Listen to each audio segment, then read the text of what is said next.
Thanks Hey, very much for doing this, and appreciate your flexibility and adapting to problems as they come up.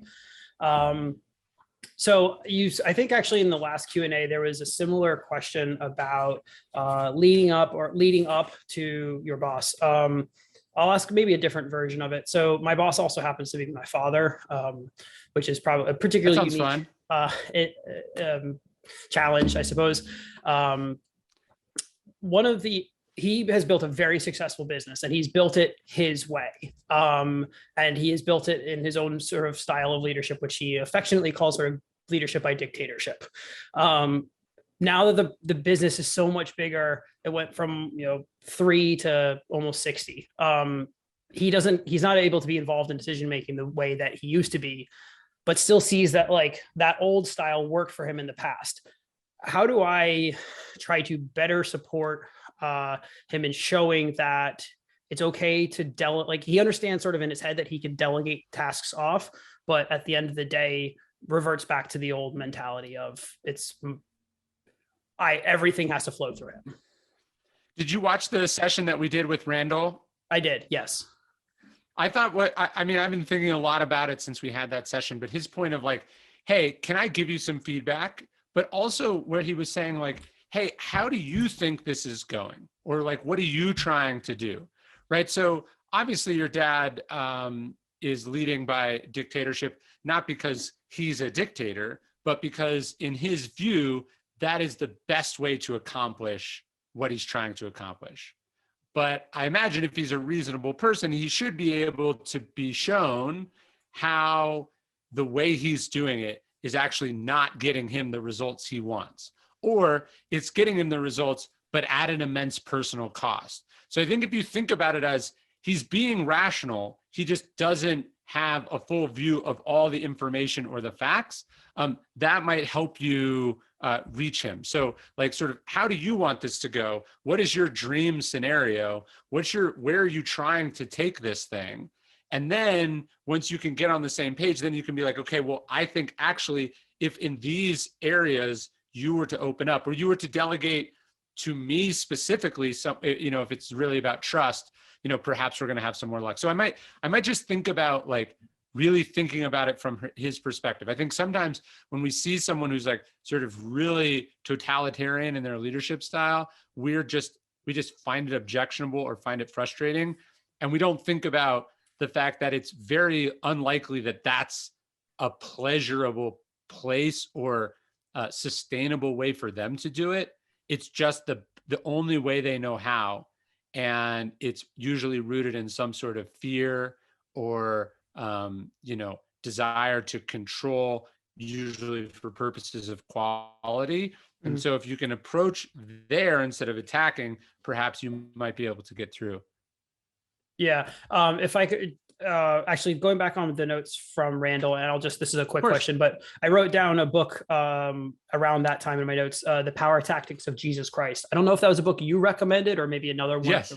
You did? Okay. So he is particularly religious. That was from the interview with Robert Greene. That was from Robert Greene, actually. Okay. But also interesting. But again, I think that the point there is like, we tend to think of like somebody's just nice and wonderful and their cause is good, so therefore everyone follows them. And in fact, the way that book is looking at it is, even Jesus had to think about how to persuade people. I might read that. I'm going to check that book out. He's particularly religious, so I think maybe trying to also consider approaching it from that. That would be interesting. Yeah, I like that. Okay, thank you. All right, Sean.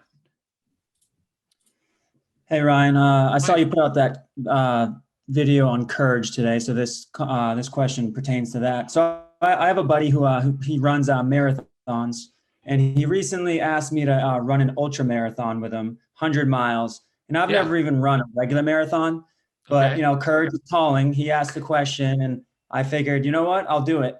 So anyways, I talked to my mentor about it, and he called me crazy. He's like, dude, you think you can run 100 miles? I was like, hey man, like, I got to be courageous. I want to do this. Like, so this is something that will build my character or whatnot. And anyways, over a couple day period, my mentor convinced me. He's like, why don't you just settle on a regular marathon and skip the ultra marathon for now? So my question is, how do you distinguish like am I being courageous or am I just being plain stupid or crazy? Well, one of the things that I How do talk you about do? I talk about in that book, and I'm talking about in the next book, because this is where the disciplines of courage and the disciplines of temperance interact with each other. So Aristotle actually says that courage exists on a spectrum. On the one hand, there's cowardice, like I'm too scared, I don't want to try anything. On the other hand, there might be, yeah, sure, I'll sign up to do something that I have, none of the skills or, experience doing, right? And then in the middle is courage. Now, I don't know enough about you and what kind of shape you're in and how you attack goals or problems. So, perhaps your mentor knows you better, or perhaps he actually doesn't know this side of you. I don't know. But I think it always is good to know, it always is good to ask, am I being courageous or am I being reckless? Because there's a fine line, right? I guess the question for you is like, maybe it's less like, is it dangerous? Is it crazy? And it's more like, why are you doing this? Are you doing it because somebody asked you, and because they asked you, you feel afraid to say no? Or is it that like it really is a challenge that speaks to you, that speaks to something you're going through in your life, that feels like, if you made it through to the other side, you would be better, right? So for me, actually, I've run the distance of a marathon, but I've never run a marathon because that's not really the challenge that I need in my life. I feel like running is my hobby. It's not something I need to optimize for. It's just like, to me, the marathon is just doing it. It's not like running against other people. But there might come some time in my life, maybe I'm recovering from something, maybe I'm trying to bounce back from something, maybe I'm in a dark place and like I really need a challenge like that. But again, that would be different than just like a spur of the moment thing. So I don't know, again, you or what your mentor is speaking to be too specific about this exactly. But I guess I would just take a minute and think about like, what's your reason? Because at the end of the day, courage is not, hey, do you want to jump out of a plane? Sure, I'll jump out of a plane, right? Courage, at least in the Stoic sense, is like courage in the pursuit of something meaningful or important, right? It's in the caught. This is also where it intersects with the virtue of justice. What is the point of what you're doing? So I think for you, the answer to your question is less like, is it a good idea? Are you capable of doing it? Yes or no? Because I'm sure, you're also capable of doing all sorts of other, crazy feats of physical endurance, but, it could come at the cost of family. It could come at the cost of career. It could come at the cost of your long-term physical health. Again, what is the reason that you're doing it? To me, that's the question to think about. All right. Thank you. Ed. Oh, I'm ready to Hey, go. do it. Yeah, appreciate everything you're doing. I'm actually got your books all over the place, just trying to find the time to do it with 2 under 2. Yeah. But the good news is I'm I know running with a that. stroller with them, which helps. But so I work for a large technology company that was recently acquired. We've been digital kind of for the past 18 months. And right now we're dealing with a spike in attrition. And it's not a question of kind of where our company is going. It's more so that we're unable to get people back at the office and connect and have that human touch. And they're having the inner dialogue and struggling through, I think, what is like just mindfulness, mental health. And they're kind of going to this grass is greener. It's going to change if I go to a different company, which I don't think will be the case. Sure. That being said, I have a platform through sales leadership to go ahead and communicate aspects to orient them towards kind of stoicism, the virtues that matter most. I'd be interested where you would prioritize, especially with folks that might not orient themselves to something like this, even though it's super beneficial. Well, so I actually had Brad Stolberg on the podcast maybe like 2 weeks ago, and he has a new book about groundedness. But he was the subject of a recent New Yorker piece that Cal Newport wrote on what they're calling the Great Resignation, which is, I think, an interesting way to describe what you're talking about. Which is, I think a lot of people sort of life put them in some sort of pivot or crossroads, and they're just questioning, what do I want to do? Where do I want to live? How do I want my life to be set up? Do they really got to experience working remotely and they're like, I will die before I go back in the office. Or, there may be other people that are really struggling. And then instead of admitting that they're struggling because they need to go back in the office, they're thinking like, I need to get a new job, right? I think people are, it's been a massive sort of disruptive life event, and people are still reeling from it. So I think you could probably also say that acting on this is just, the market was going up for a long time and a lot of people were just sort of like riding it. And then this sort of shook it around. And now they're also just thinking like, what do I want to do? I have this leverage. How do I want my life to be? So we're kind of also just dealing with a leverage where a point where labor suddenly has more leverage than they've had in the past, plus the very real safety concerns. So I guess I'd probably try to start as a leader from a point of empathy. I think some businesses are defaulting towards, well, what leverage do we have to force them to do what we want? And then other people are thinking, well, we need to just go find new people. Instead of thinking, hey, this is partly a problem of our own making. We weren't anticipating or sort of building our relationships with these employees to a point where, we can have a dialogue about it, or we stuck with them through thick and thin, they'll stick with us through thick and thin. So I guess maybe as a leader, I think you want to start here from a position of empathy. What's going through these people's heads?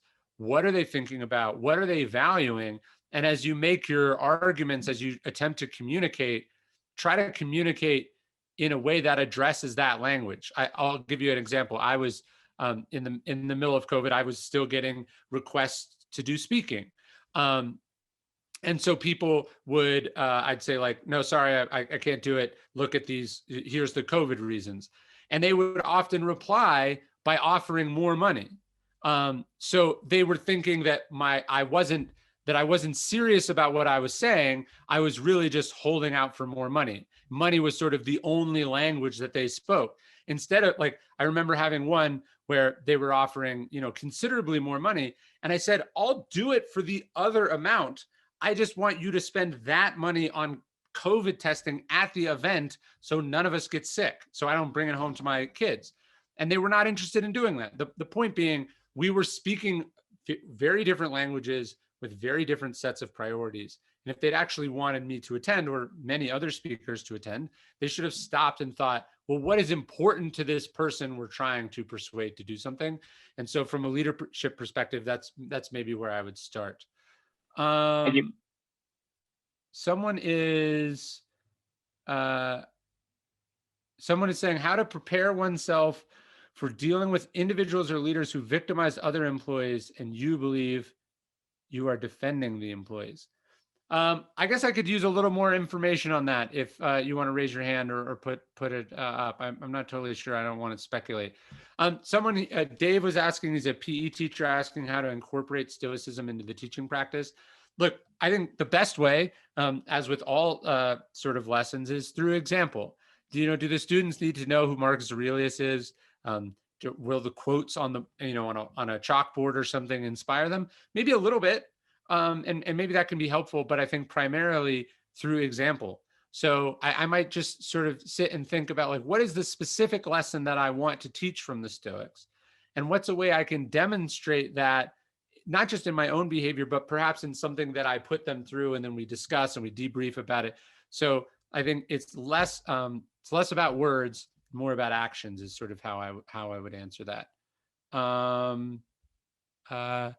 Jacinta, is that how you pronounce that? Yeah, that's perfect. Hi. Great. So thanks. Yeah, and the reference to that marathon running, I mean, thanks to Rich Roll, that's where I heard about you, and it's a double coin day today. And I saw Rich Roll 2 days ago. Oh, awesome. Wow. So yeah, it's opened it up to a lot of possibilities here in books and this course. So thank you for that.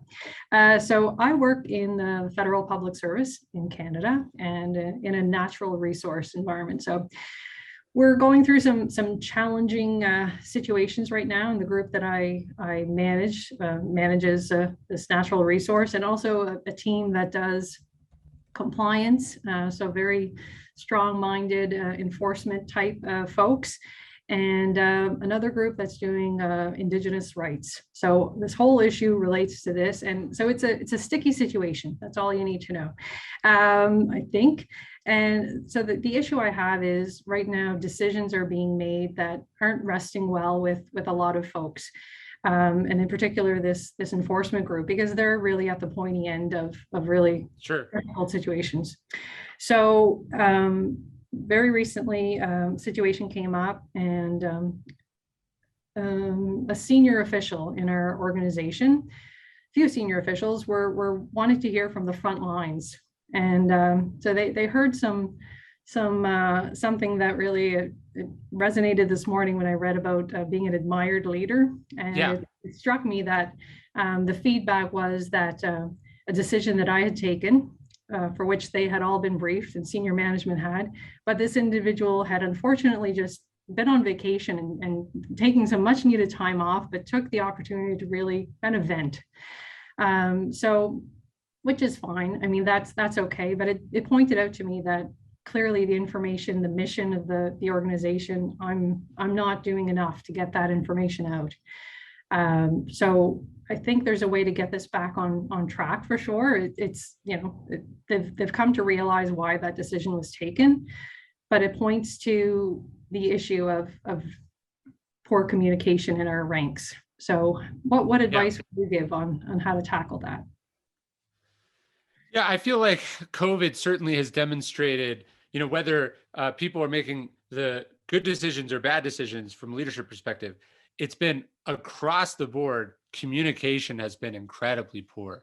Even I think we found, like, for instance, in the US, the CDC, again, whether you agree or disagree with the science, it's pretty hard to dispute they're doing a bad job communicating effectively and clearly what people should do or shouldn't do, right? And I think this is a pretty common scenario where either expertise or arrogance or sort of a disconnectedness or bureaucracy or whatever it is, it gets in the way of communicating. And it's really the job of, it really falls imperatively on people such as yourself who seem to have some open lines of communication with the people you're trying to contact or work with, or actually understands how to distill this to really do the heavy lifting internally to say, like, this isn't being communicated effectively. No one understands what we're saying, or they're not hearing what we're saying, or they're hearing the opposite of what we're saying. I think it's very rarely, it's like, like when you're talking and someone can't hear you, you're never like, oh, I was deliberately not talking very loud. You thought you were talking at an audible value level. You just didn't understand that the other person was distant or there's noise in the way or whatever. So I think from a communication standpoint, it's really effective. It's really important that, and there's a chapter about this in the 50th Law, actually, by Robert Greene. He talks about how you have to cultivate these lines of communication and you have to bring them into the organization and up the chain. You have to communicate effectively, not just externally, but internally, so you can do that. And I remember, because I researched this chapter for Robert, one of the examples that he uses is he talks about Eleanor Roosevelt. So FDR is in the White House. He's very busy. He's doing all this stuff. But Eleanor Roosevelt is writing a twice weekly newspaper column to which she's getting thousands and thousands of letters each week.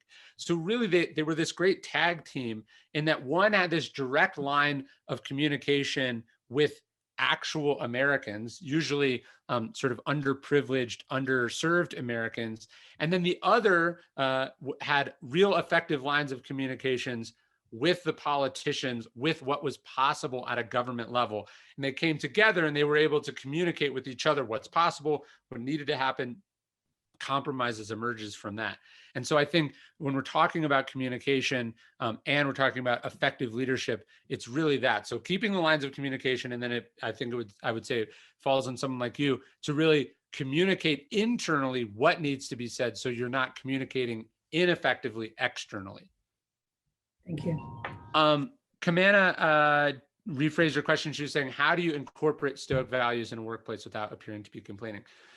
This is an interesting thing, because obviously the Stoics do talk about complaining and not complaining. And yet they also talk about, not putting up with injustices, right? Marcus Aurelius says, and you can commit an injustice by doing nothing. So this is a tension. I guess I would say it's somewhat dismissive of an injustice to say that voicing the injustice, or to go to the question we were just talking about, to bring up a real issue that people are having, to me, that's not complaining. I guess I would define complaining as sort of bringing up an issue as if it's somebody else's problem, or bringing up an issue and expecting somebody else to solve it for you, or just assigning blame or lamenting the unfairness of something. I think we can combine having the courage to speak up, having and the courage to fight for what's right, as and sort of put that under activism and leadership and communication. So I don't think being a Stoic at work doesn't just mean putting up with crap and unpleasantness and dysfunction because that's your job, and you should be happy to have it. I think there's a big difference and distinction between complaining and trying to make things better. Bo, what do you got? Hey, Ryan. Hi. I was curious, who would you say are modern Stoicism's strongest critics? And as Stoics, what are our weaknesses? That's a good question, and it's always fun to sort of steelman what the critics think. There's a couple. So Mark Manson wrote a really good article a few months back, or a year or so ago, called "Why I'm Not a Stoic," that a bunch of people sort of angrily sent me, as if I would be upset about it. And I actually thought it was well written, and it's interesting, and I would point people to that. He and I are friends. We go way back. Mark Manson, did you write The Subtle Art of Not Giving a Fuck? Yes, he did. Yeah. All right. There's a few academics who have been very critical of the Stoics. Mary Beard recently called Marcus Aurelius a fascist, which I thought was totally wrong and ridiculous. But usually I would tend to find that most of Stoics critics are not like point by point rebutting it with arguments. Most of their criticism is just a dismissal altogether. Like, it's not interesting. It's not super complex. It doesn't have any grand theories about the universe. So it's kind of ignored. I would say that's kind of the most commonplace sort of dismissal of it. But the next one is this confusion. And I think this is popular. This is common both academically and outside academia, is this confusion between lowercase Stoicism and uppercase Stoicism. So yeah, if you define Stoicism as sort of unemotional endurance of pain, resignation to everything that happens to you in life, an acceptance of the status quo at all costs, a belief that life is without joy or much meaning, then sure, Stoicism sucks as a philosophy, and I would agree with that. But that's not only not what the Stoics talked about. What I tried to write about in Lives of the Stoics is like, that's not what their lives looked like. That's not who they actually were as people. And so I tend to find that criticism is pretty easy to dismiss. But this is a great question, and I'm going to think more about it. Sandy asked the difference between the no asshole rule and the 48 laws of power. Well, and is it difficult to reconcile, or is there a Game of Thrones dynamic? So I've talked about this a million times. I feel like we touched on it with Robert, and I was lucky enough to spend some time with Robert last week. He has a new book coming out called The Daily Laws, which I was lucky enough to work on and help put together, which I'm very excited about. But I actually don't think the no asshole rule and the 48 laws of power rule laws are in contradiction. In fact, probably one of the best laws of I would say that one of the takeaways from the 48 laws of power is like, you shouldn't keep assholes around. And unfortunately, it's not as easy as simply saying no assholes. Assholes pop up, right? Difficult people pop up. Destructive, toxic people pop up. This was true in the Stoic times. It's true in today's time. And it takes strategy and skill and cunning, as well as Stoicism, which, emotional regulation, patience, not getting triggered by slights, etc. An insistence on justice to deal with that, right? If it was so easy to say, hey, we don't want assholes around. I mean, what do you do when an asshole gets elected president of the United States, right? It's not so simple as simply saying, well, I don't like that. You have to find a way to accomplish what you need to accomplish in the confines of that construct. Will my new bookstore be selling signed copies of the new Robert Greene book? Yes, we will. Not right away. There was a plan in August. Robert Greene was going to come out. He was going to sign a bunch of books. We were going to do a bunch of in-person videos and stuff. And then because of COVID, traveling wasn't good enough. I happened to be driving across the United States, so I was able to see him and record some stuff. He'll probably, hopefully, be out sometime by the end of the year to do some signing some copies as well. But the book is really, really, really good. I think it's like a greatest hits album of Robert Greene, and therefore worth reading. Foti, how do you pronounce that? Oh, you got it. All right. Nice Greek name. Love it. So I appreciate everything you're doing. This course has been great. Love all your books. Looking forward to the book on courage. One of the values that I hold sort of central for me, and I have, wisdom and justice and courage and empathy and compassion sort of as my core virtues. But the one I don't hear about, like Ben Franklin didn't talk about them, you don't talk about them, at least in the 4 core values of Stoicism, and I'm still getting through meditations, and it may be in there and I'm just not there yet, is the value of trust, and how that to me is sort of the place I start every relationship with, regardless of, what the circumstances are. And I'm sort of my going in proposition is, I trust you until you do something to make me not trust you, kind of. Whereas, Sure. I think as a leader, sometimes you have to earn people's trust. So can you talk a little bit about trust and where it all fits in within Stoicism and your readings and your learnings that you've done? Yeah, I think I used that expression in the Daily Stoic, trust but verify, which I love. But I would say pretty confidently, sometimes people will go like, well, what about this virtue? And I will have trouble like knowing which one, like, where does joy go? Does joy fit under wisdom? I don't know. Joy is a tricky one, but trust, I feel very confident in putting under the virtue of justice. And I think of trust in both senses, right? The justice to be willing to trust people, to not go through the world thinking the worst of people, being suspicious or cynical. I think that's a virtue of justice. Giving everyone a fair shake, as we would say, or the presumption of innocence is obviously a bedrock principle in the American system. But then I would say to be trustworthy, right? To be honest, to know you have to earn trust, that trust is earned and not given, is also to me clearly a component of justice. I feel like a lot of, and I haven't written this book yet, right? I haven't really started to research it. So my answers may change, or hopefully if you ask me this question in a year and a half, I'd have a better answer. But I really feel like the golden rule is sort of my definition of that virtue of justice. It's not justice in the legal sense of the word, like, is it allowed or not allowed, but more, how should one be? What standards does one hold themselves to? And trust obviously being critical and essential there. Let's do Mike and then Joshua. Hey, Ryan. Actually, Hi. we own the company that is running the Texas Grand Prix at Circuit of the Americas. And wow. would love to have, that's awesome. Love to have you and your family out next March when we run the race there. Yeah, lots of fans in the NASCAR garage. I know you talked to Brad.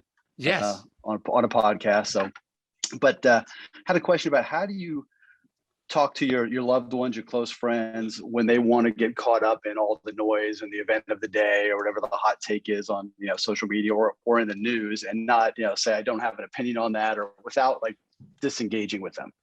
Yeah, no, it's tricky. I mean, sometimes my wife will catch me and she'll be like, just have it. Neither of us can feel better after having this conversation, right? Because like what you're really doing is you saw something awful in the world, and instead of discarding it, you absorbed it and now you're like spreading it to someone else, right? And so I think having some restraint is really important. But the idea of like, I don't have an opinion about that, not sort of encouraging it, I don't think is that bad. But maybe what we're talking about is just, you can listen, you can allow the other person to have an opinion, to be very caught up in it, but you don't have to get caught up in it yourself. And maybe that's where we start. But it's a great question and definitely something I struggle with myself. Before we get to you, Josh, someone is asking if I'm working on Temperance as the next book in the series.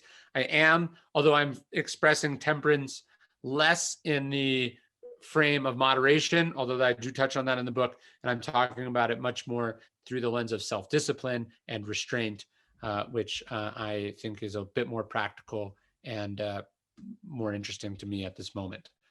Joshua. Hey, how's it going, Ryan? Good. How are you? Not bad. My name is Josh Barron. I'm like 20 pages away from finishing Stillness is the Key.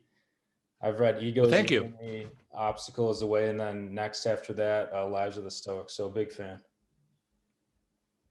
Awesome. My question is basically, I just turned 26 and I've fortunately been working jobs since I was like 17. Mm-hmm. And I've had a bunch of kinds of jobs. I've worked in the food industry, I've worked in warehouses, and I've even had internships at like white collar places, firms. I've worked under philosophy professors, and I've noticed like basically there's like different managing styles because the manager is in essence like the leader of the place you're working. They direct everyone goes to them when you need help. And I've noticed like there's just this thing, I don't know how to really put into words, but it's almost like I don't know if it's like flexing their authority or like asserting their dominance. And like now I've had some managers where we can assume that basically, maybe they're more of on a sadistic bend, so to speak. Maybe they're just like angry people. Let's not count them. That's just their nature. They're tyrannical, whatever. Some managers, I get to know them personally. I can tell they're sweethearts. I can tell they're nice people. I see that side of them. But then they get to these phases where maybe they're stressed, or maybe, I don't know if they feel that people won't respect them as an authority or a leader if they don't sometimes show their teeth. And sometimes it feels unwarranted. And obviously, sometimes I self-reflect and I'm like, am I just being sensitive? Is this necessary? They're just telling me what to do in a way I don't like it. But then I think about like, well, I know for a fact, like, I don't feel good. I talk to my coworkers. I know they don't feel good.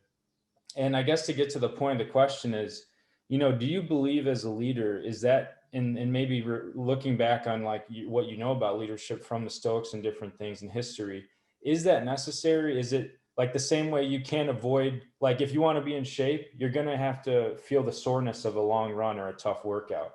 Is part of being a leader, is part of the dynamic, you have to sometimes make people not feel so good? Or is there a way to lead with grace? A more delicate way of asking people to do things? Or I do.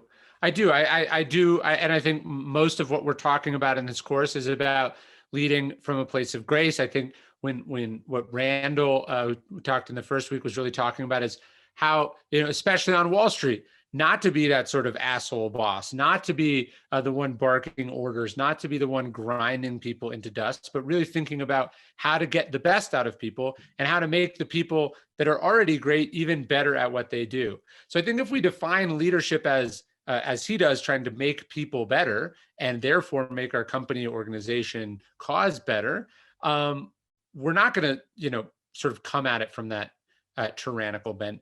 If we're thinking that leadership is telling people what to do, probably, going to naturally bump heads with people. There's a great Eisenhower line where he says, the art of leadership is getting people to do stuff because they want to do it, right? So you could almost think as like sort of leading from a place of force is like the most intermediate, basic, rudimentary regressive form of leadership. And the higher levels are, you're still getting them to do all the same things, but you've done it because you've aligned incentives, you've gotten buy-in, you've actually made them care about this thing.